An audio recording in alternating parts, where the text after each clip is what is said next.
In this tutorial, we are going to make a brief glance on how to solve common quadratic equations, those quadratic equations that even don't have a real solution as well.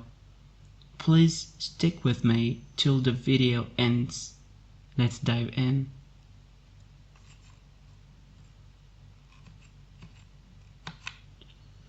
We try to solve these three equations I'm listing here. The first equation is actually a special case equation of the second one, where the leading coefficient is 1.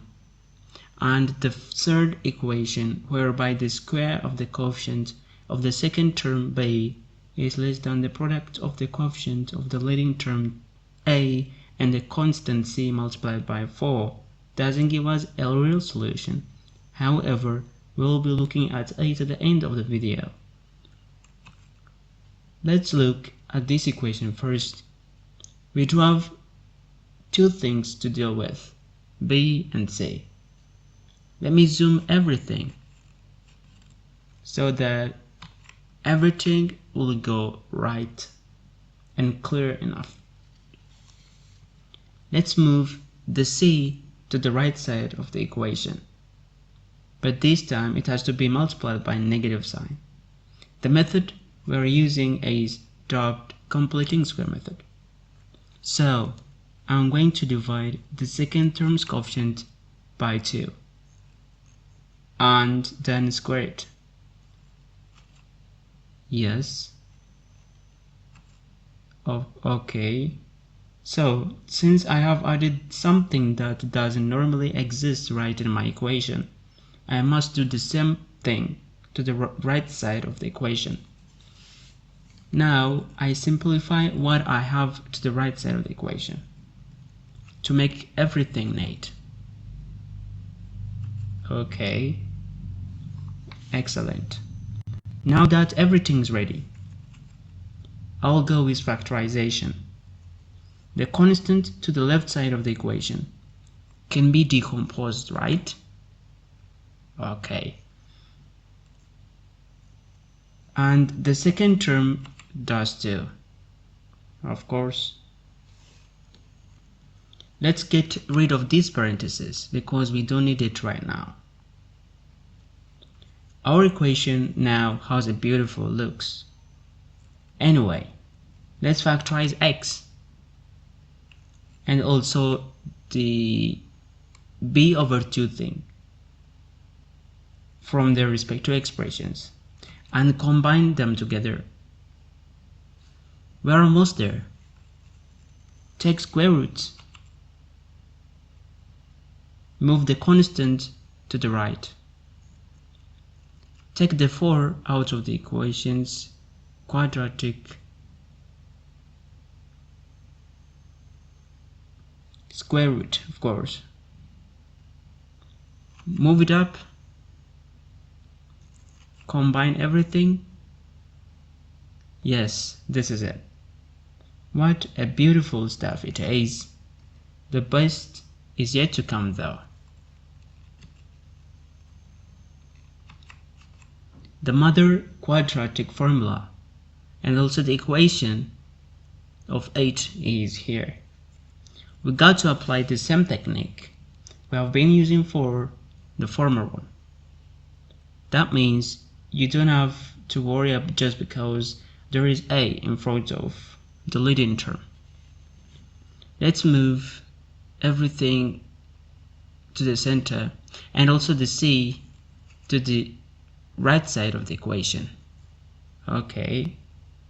Divide the whole stuff by a. How are we going to make it? Just like this. We don't need just one a here. We need 3 of them. Divide everything by a. Okay. Let's make it more neat. Fine. Divide the second term's coefficient by 2. Okay. We need more space, right? Now it looks better. And square it. Do the same for the other side of the equation. Well done. Let's bring this thing down. Okay, and simplify it. Well, this thing to the right side of the equation seems a kind of crap, right? So I want to simplify it and put it like this. It's way better now. I'll do the same calculation, the exact same thing that I've been doing for the former equation. I stick to every step I'm going on. Factorize everything, combine everything. Well done. Let's make everything neat again. That means I'm gonna take square roots for the both sides of the equations like this. Take the absolute value for the left side of the equation. Nice. As it is being evaluated in absolute value, the one to the right is either plus or minus. Take the 4a squared out of the square root. Looks better. Move the b over 2a thing to the right side of the equation. Fine. Combine them together. Well, the quadratic formula is here.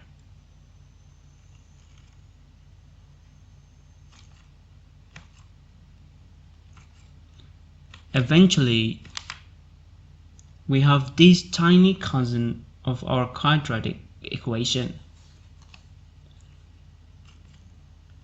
This equation doesn't have a real solution just because the radicand is less than 0. However, the equation has an imaginary solution in the set of complex numbers. So we need to deal with only the quadratic formula, this one.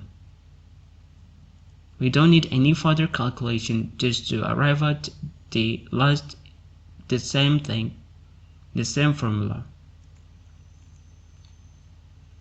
Let's just focus on these two things.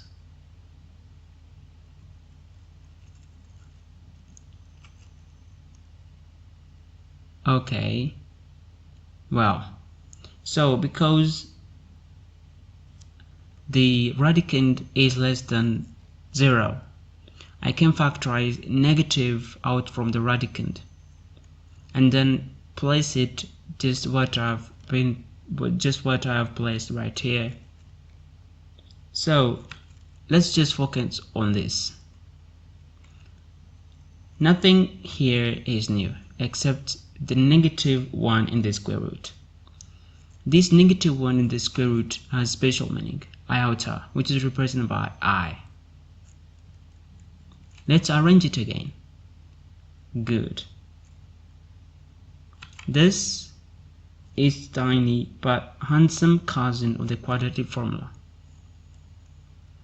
Well, these are the 3 quadratic formulas.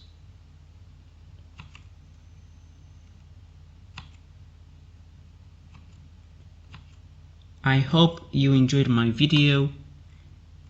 If you would subscribe, hit the thumbs up, put your very comments down below. Until see you next time. Bye bye.